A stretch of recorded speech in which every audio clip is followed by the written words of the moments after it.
Kami rindu akan Engkau. Kami rindu akan kasih-Mu. Kami rindu akan cinta-Mu ya Tuhan. Apa yang menjadi rindu-Mu bagi kami, cinta-Mu bagi kami, nyatakanlah pada pagi hari ini. Melalui kebenaran-Mu, melalui firman-Mu ya Tuhan. Kami siap untuk mendengarkannya. Kami siap dibentuk oleh Tuhan, supaya hati kami, kasih kami bisa sama seperti Engkau Tuhan. Berkati waktu ini ya Tuhan. Berkati hamba-Mu dalam segala kelemahan. Berkati multimedia yang dipakai. Berkati Tuhan semua umat Tuhan yang bersama-sama pada pagi hari ini beribadah kepada-Mu.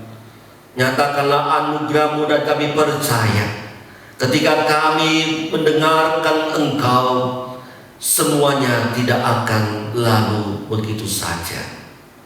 Kami menyerahkan waktu ini di dalam nama Tuhan Yesus Kristus. Amin. Shalom teman-teman semua. Shalom.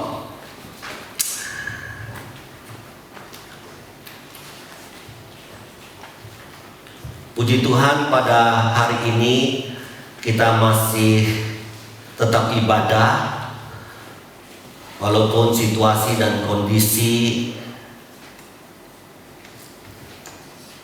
seperti ini, kita masih social distancing, tapi kita percaya di dalam situasi dan kondisi seperti ini tidak menghambat kita untuk beribadah. Mungkin situasi dan kondisi seperti ini menghambat kita ke gereja, tetapi situasi dan kondisi ini tidak menghambat kita menyembah Dia, memuliakan Dia, menyapa Dia. Amin saudara.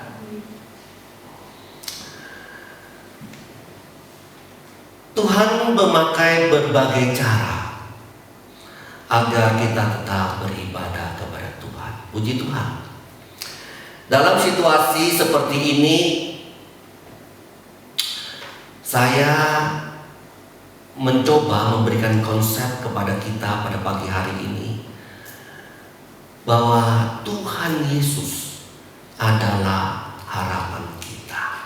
Itulah tema kita yang akan kita pergumulkan bersama-sama.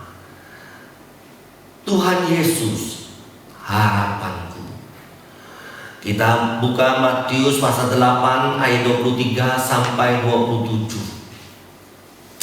Kita akan baca silih bergantian bersama-sama di dalam Matius pasal 8 23 sampai ke 27. Lalu Yesus naik ke dalam perahu dan murid-muridnya pun mengikutinya. Sekonyong-konyong mengamuklah angin ribut di danau itu, sehingga perahu itu ditibus gelombang, tetapi Yesus tidur. Maka datanglah murid-muridnya membangunkan Dia, membangunkan Tuhan Yesus, katanya, Tuhan, tolonglah, kita binasa. Ia berkata kepada mereka, mengapa kamu takut, kamu yang kurang percaya? Lalu bangunlah Yesus menghardik angin dan danau itu, maka danau itu menjadi teduh sekali.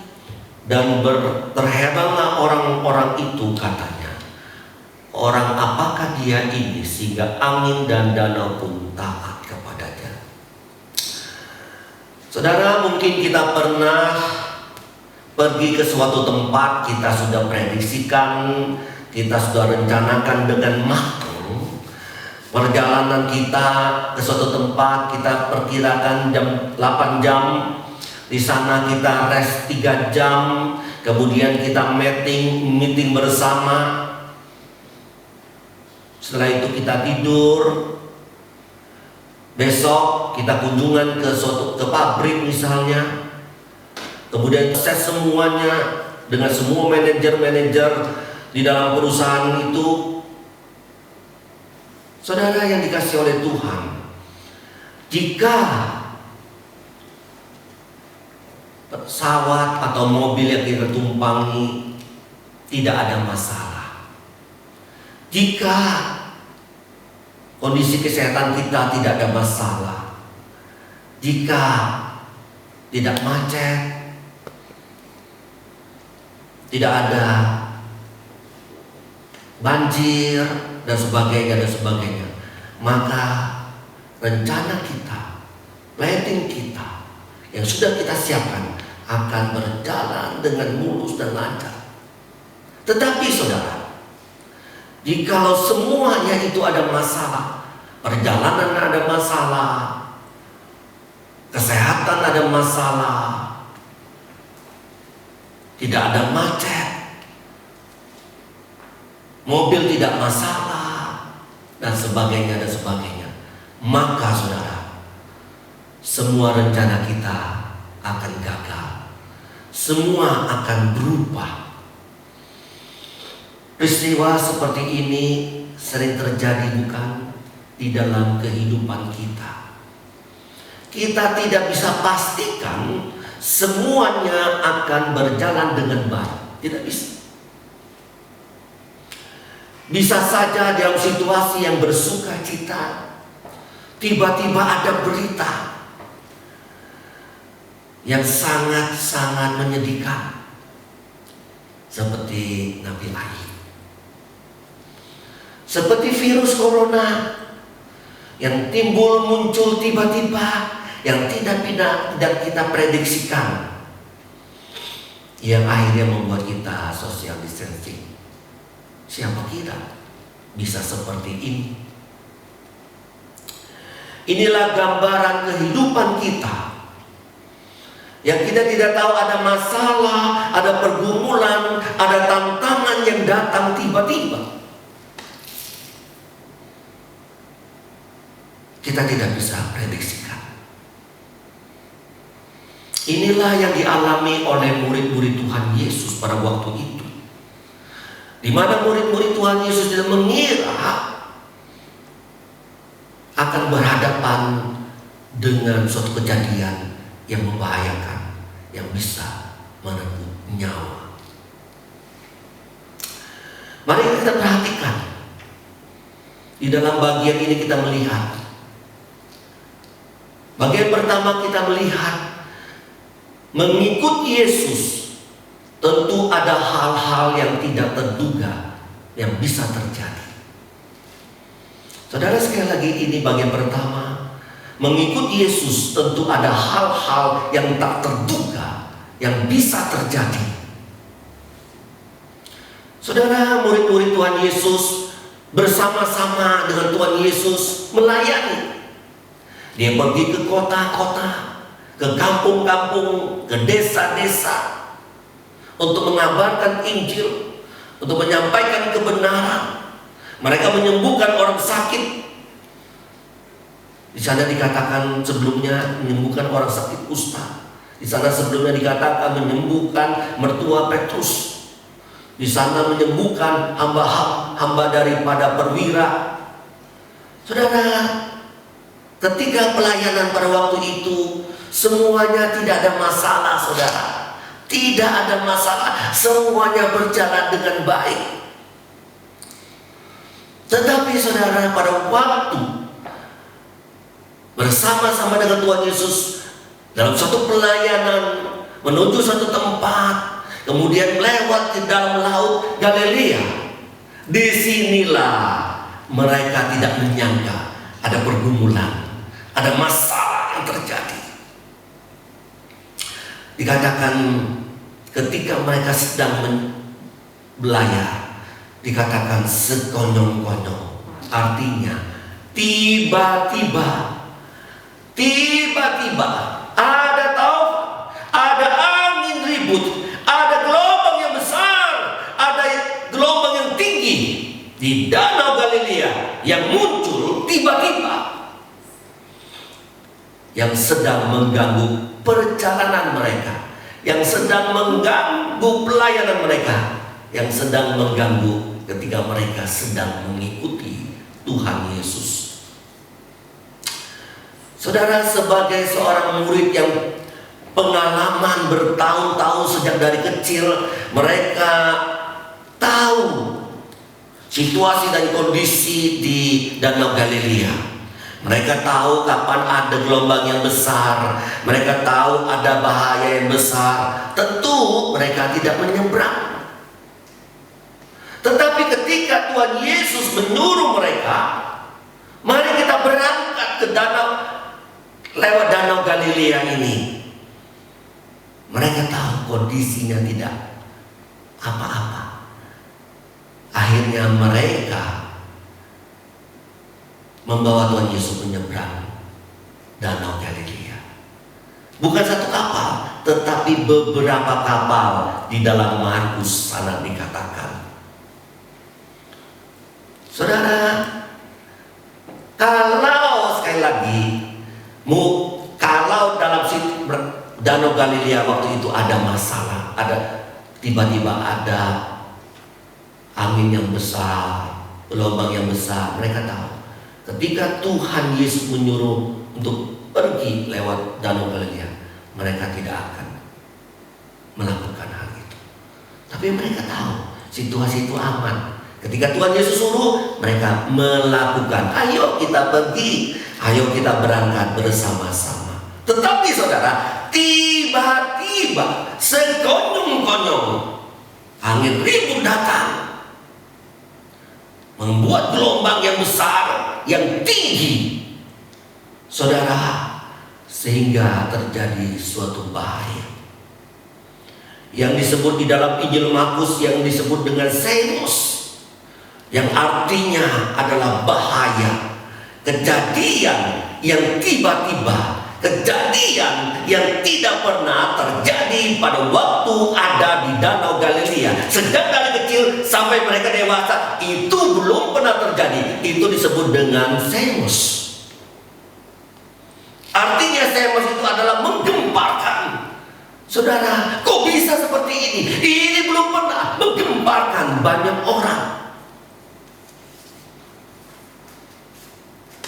Saudara, ketika mengikuti Tuhan Yesus, ketika kita melayani bersama-sama dengan Tuhan Yesus, ada hal-hal yang tidak terduga yang terjadi, saudara. Bisa badai, bisa masalah, bisa ada tantangan. Sekali lagi, murid-murid belum pernah mengalami hal yang seperti ini. Kalau kita lihat pasal-pasal sebelumnya, belum pernah mereka mengalami seperti ini. Saudaraku yang dikasihi Tuhan, hal ini merupakan gambaran awal bagi murid-murid Tuhan Yesus. Gambaran awal bagi mereka yang melayani Tuhan, yang mengikuti Tuhan Yesus. Saudara yang dikasihi oleh Tuhan, ada maksud Tuhan dalam peristiwa ini, saudara. Ada maksud Tuhan. Kalau kita lihat pasal sebelumnya, mengikuti Yesus, melayani bersama-sama dengan Tuhan Yesus, aman, damai, sejahtera, tidak ada masalah. Tetapi di dalam pasal ini Tuhan menampakkan ada masalah, ada pergumulan ketika mengikuti Tuhan dan melayani Tuhan. Ini adalah awal tantangan bagi murid-murid yang Tuhan Yesus tunjukkan kepada mereka. Tentu maksud Tuhan, ini awal dalam mengikuti aku. Ini awal ketika melayani aku. Pada masa-masa yang akan datang, engkau akan lebih mengalami tantangan dan pergumulan dalam mengikuti dan melayani aku. Benar, saudara? Setelah Tuhan Yesus bangkit, setelah hari Pentakosta, murid-murid mulai melayani. Nah, saudara, murid-murid mulai menghadapi tantangan dan pergumulannya. Mereka menghadapi orang-orang Farisi, mereka menghadapi orang-orang ahli-ahli Taurat, mereka menghadapi mahkamah agama, mereka menghadapi tuduhan, mereka menghadapi fitnahan, mereka menghadapi di penjara. Dan di sana kita melihat Bapak Stefanus dilempari batu karena suatu pelayanan mengikuti Tuhan Yesus, dan sebagainya, dan sebagainya, dan sebagainya. Saudaraku yang dikasihi oleh Tuhan, tidak heran ada satu puisi mengatakan demikian: pergumulan mengikuti Tuhan Yesus itu wajar, karena itu membentuk karakter Kristus yang kuat. Sekali lagi saudara, suatu puisi mengatakan pergumulan mengikuti Tuhan Yesus itu wajar, karena itu membentuk karakter Kristus yang kuat. Artinya saudara, tantangan dan pergumulan mengikuti Tuhan Yesus itu wajar, dan itu perlu. Untuk apa? Membentuk seorang murid yang kuat, yang teguh, yang dewasa dalam segala hal, dalam karakter, dalam iman, dalam pengharapan, di dalam pelayanan, di dalam bergereja. Saudara yang dikasihi Tuhan, inilah yang harus kita perlu sadari. Inilah yang diajarkan kepada murid-murid pada waktu itu, yaitu sekali lagi bagian pertama, mengikuti Yesus, melayani Yesus. Bisa muncul tiba-tiba tantangan dan pergumulan yang tak terduga. Yang kedua saudara, bagaimana sikap daripada murid-murid ketika menghadapi situasi pertantangan dan pergumulan yang tiba-tiba muncul, yang tak terduga itu, yang mungkin bahaya itu.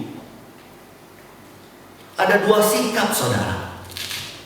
Sikap yang pertama kita lihat di dalam bagian ini, yaitu takut, yaitu gentar, yaitu panik, gelisah. Ya tentu karena kematian ada di depan mereka. Betapa ngerinya angin yang dahsyat itu yang tidak pernah mereka hadapi sepanjang umur hidup mereka.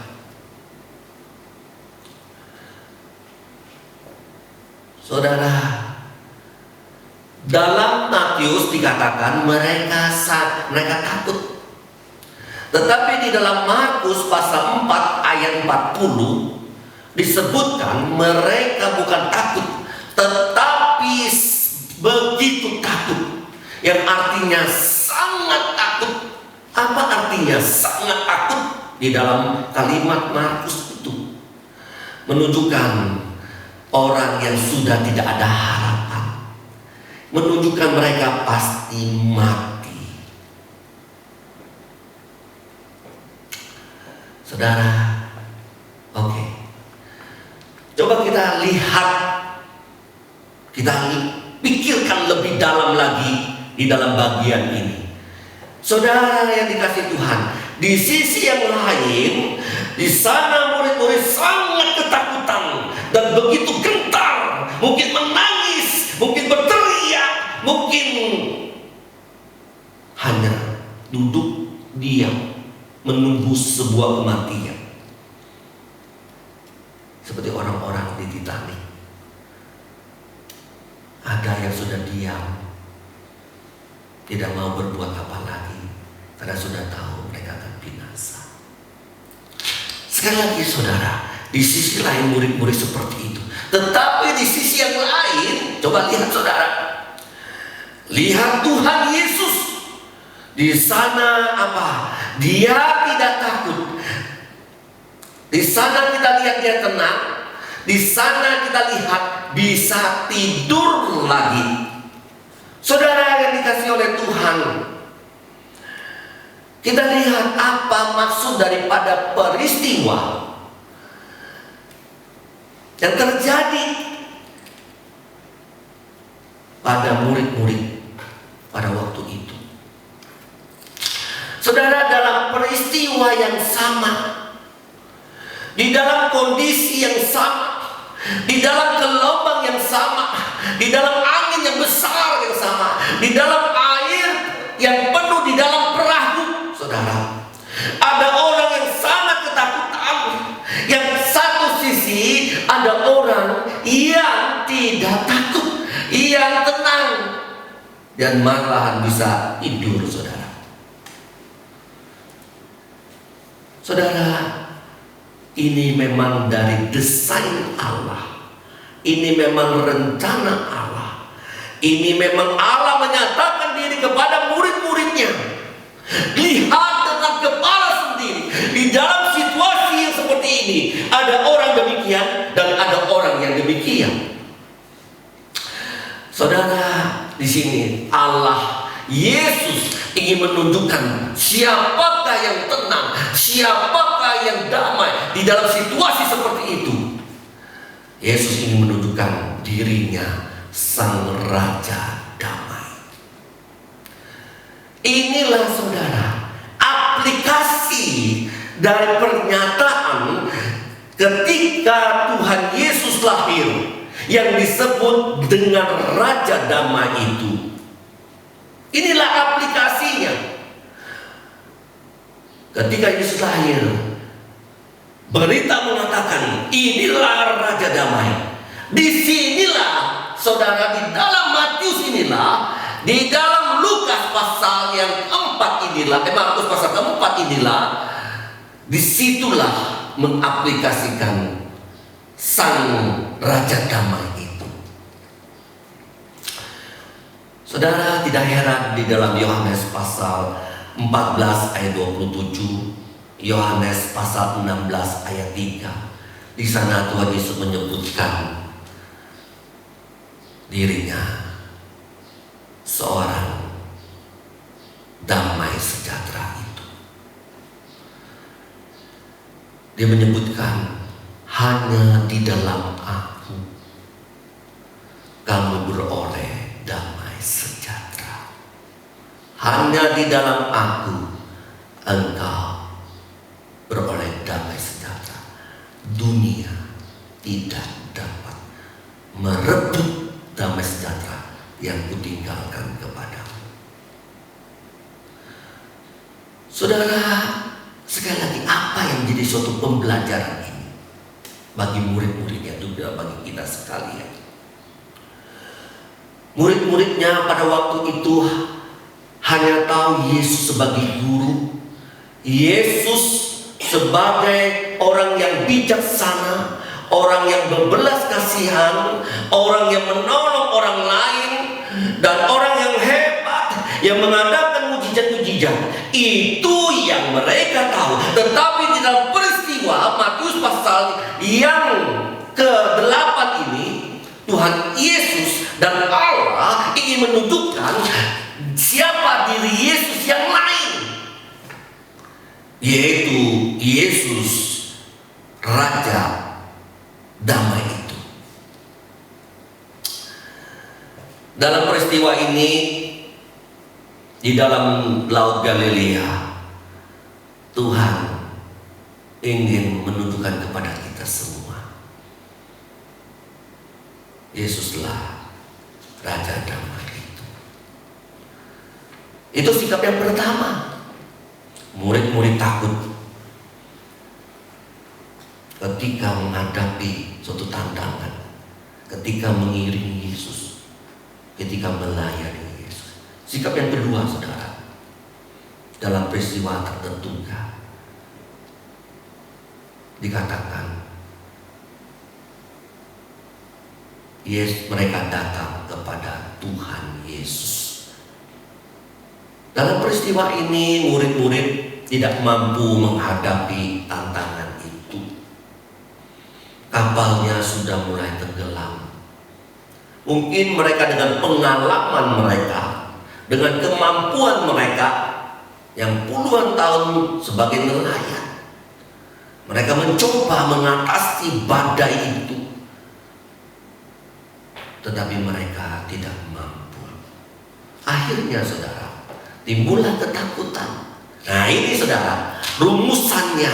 Ketika ada masalah, pergumulan yang terjadi ketika kita mengatasi diri sendiri dengan diri kita sendiri, kalau sudah gak mampu, pasti takut, pasti gentar. Tidak mungkin tidak, saudara.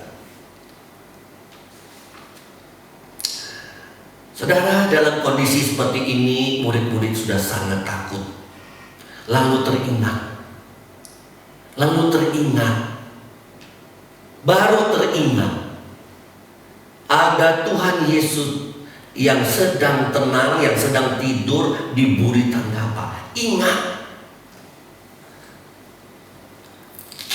Ketika ingat, puji Tuhan, mereka datang kepada Tuhan Yesus. Nah, ini penting saudara. Kadang-kadang ada masalah, ada pergumulan, ada ketakutan, kita ingat Tuhan Yesus, tapi tidak pernah datang kepada Tuhan Yesus. Di sini murid-murid mengajarkan kita, mereka datang kepada Tuhan Yesus. Mereka datang bukan diam-diam. Lihat Tuhan Yesus, enggak. Mereka segera membangunkan. Mereka mengambil suatu tindakan. Mereka mengambil suatu langkah untuk membangunkan Tuhan Yesus. Saudara, itu hal yang baik. Bukan hanya membangunkan, tapi berseru, memohon kepada Tuhan Yesus. Saudara, di sana dikatakan, mereka berkata, Guru, tolonglah kita binasa. Guru, mungkin mereka teriak dengan teriak-teriak, Guru. Mungkin sampai menangis, tolonglah kami binasa. Kalimat binasa itu saya kembali lagi, tidak ada harapan dan pasti mati, saudara. Kemudian, Guru, tolonglah kami. Apa artinya? Guru, tolonglah kami. Suatu seruan, suatu pengharapan kepada Tuhan Yesus Kristus, suatu permintaan yang amat sangat dalam. Guru, tolonglah kami. Dengan kalimat di dalam Matius pasal 4 ayat 38, di sana kalimat, Guru, tidak pedulikah kalau kami binasa? Tidak pedulikah? Apa artinya saudara? Mereka datang kepada Tuhan, mereka tahu Tuhan Yesus akan pedulikan akan diri mereka. Seperti mana mertua Petrus, Tuhan Yesus pedulikan atas mereka, atas dia. Seperti hamba perwira, Yesus pedulikan akan dia. Seperti orang-orang yang kusta, Tuhan pedulikan dia. Dia keluarkan kalimat itu kembali dalam masalahnya mereka sendiri. Mereka mengalami seperti itu. Mereka berseru, Tuhan pedulilah kami binasa. Kadang-kadang perlu saudara pengalaman kita bersama dengan Tuhan, itu menjadi iman kita berseru kepada Dia. Amin saudara. Saudara yang dikasihi oleh Tuhan,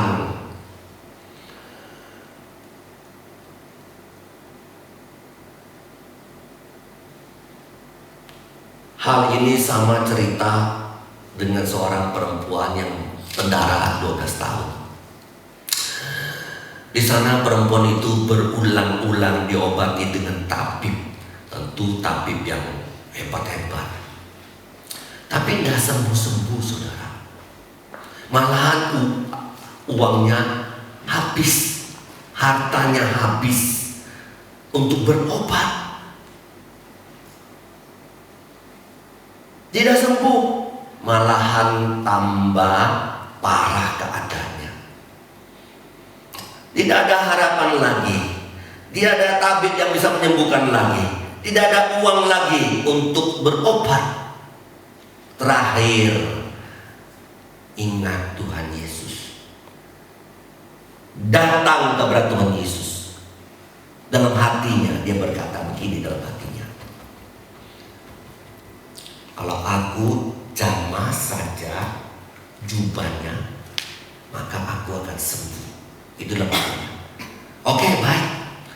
Dia ingat Tuhan Yesus, dia datang, dia ada hati seperti itu, pikiran seperti itu. Dia jamah jubah dari Tuhan Yesus. Benar saudara, perempuan itu sembuh.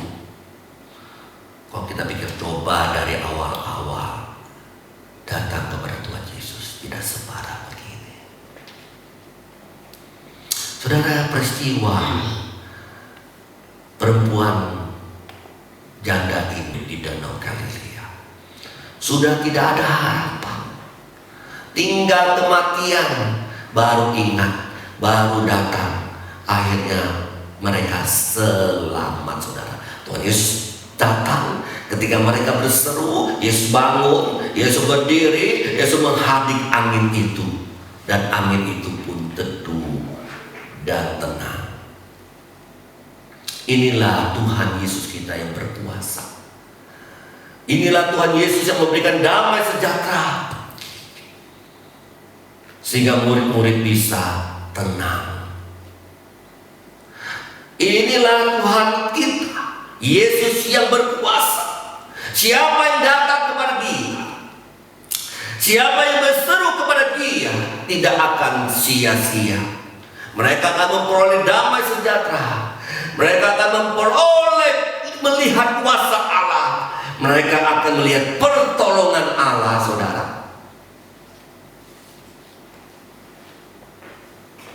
Saudara yang dikasihi oleh Tuhan,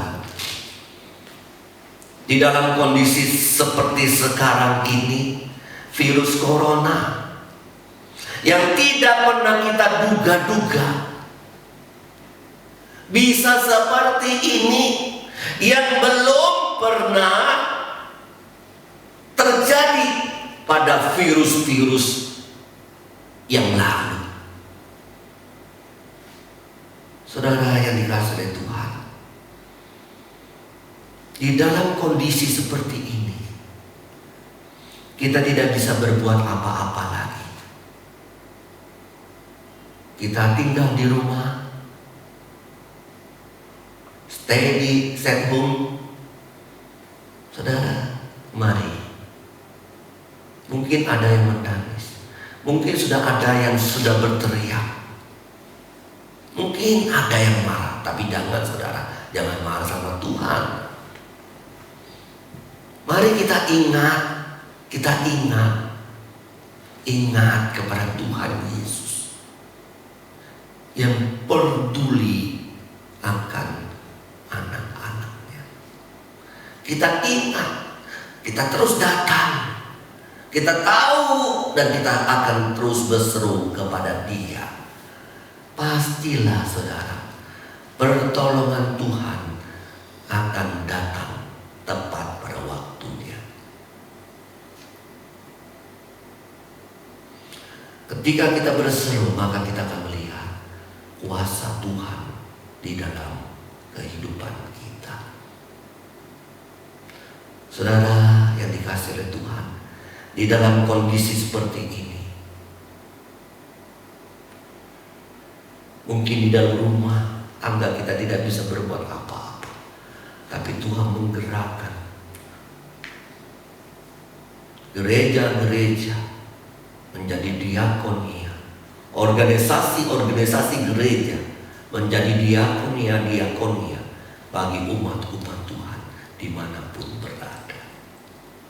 Apakah itu bukan pertolongan Tuhan? Saudara, tetaplah ingat Tuhan, tetap datanglah kepada Tuhan, tetaplah berseru kepada Dia. Saudara yang dikasihi oleh Tuhan, ketika kita mengikuti Dia, ketika kita melayani Dia, ada hal-hal, peristiwa-peristiwa yang terjadi yang tidak pernah kita duga. Itu wajar. Tetapi ketika peristiwa itu terjadi, bagaimana sikap kita? Ingat, Tuhan itu Raja damai yang memberikan kedamaian. Sikap kita adalah datang kepada Dia, maka terjadilah peace, kedamaian itu bagi saudara dan saya. Ketika saudara mengerjakan sendiri, berusaha sendiri untuk mengatasi pergumulan tantangan itu, engkau semakin takut, engkau semakin dalam bahaya. Karena kita manusia terbatas. Ya, firman Tuhan pada pagi hari ini menolong kita. Yesus adalah harapanku. Mari kita nyanyikan akan pujian Yesus harapanku.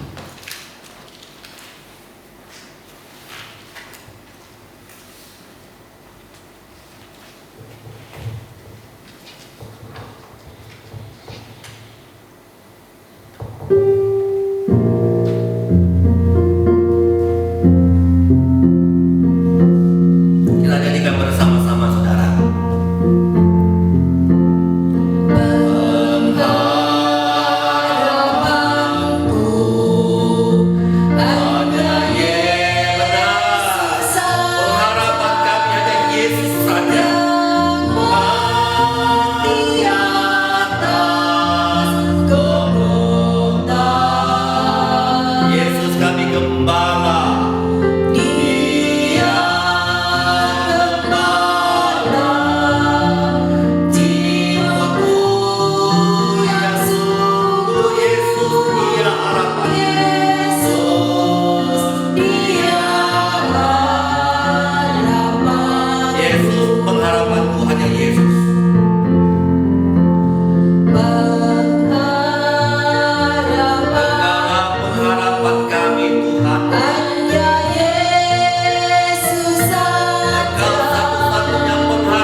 Di dalam Yesus ada pengharapan.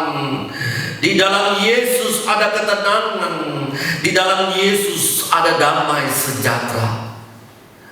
Tuhan, Engkau memaparkan akan kehendak-Mu pada pagi hari ini kepada kami semua, kepada umat-Mu. Tuhan, kami bersyukur Engkau izinkan ketika mengikuti Engkau. Engkau izinkan kami ketika melayani Engkau. Ada tantangan dan pergumulan yang tak terduga. Ada pergumulan yang besar mungkin yang dahsyat. Tetapi ajarkan kami tidak pernah meninggalkan Engkau. Ajarkan kami tidak menghadapinya sendiri, tetapi ajarkan kami seperti murid-murid ingat kepada Tuhan, datang kepada Tuhan, berseru kepada Tuhan dengan segenap hati. Maka disitulah ada kekuatan, disitulah ada jalan keluar, disitulah ada kemenangan, disitulah ada haleluya. Terima kasih Tuhan. Jemaat-Mu hari ini Tuhan, hamba tidak tahu dimanapun berada ketika mereka menghadapi virus corona. Ajarkan mereka ingat Tuhan Yesus, datang kepada Tuhan Yesus, berseru kepadamu dan mendapatkan pertolongan dan melihat kuasa Tuhan dan kebaikan Tuhan. Engkau Allah yang peduli atas setiap umat-Mu. Engkau tidak pernah meninggalkan kami ya Tuhan. Engkau sudah berjanji menjadi penjaga Israel dan tidak pernah terlelap dan tidak pernah tertidur. Engkau menyatakan itu kepada umat-Mu, dan itu kami aminkan, dan itu akan terjadi dalam hidup kami. Terima kasih ya Tuhan, Engkau baik. Kasihanilah kami ya Tuhan, dalam segala hal mengikuti-Mu, melayani. Terima kasih Tuhan. Kami bersyukur berkat-Mu sudah Engkau nyatakan kepada kami. Dalam nama Tuhan Yesus Kristus kami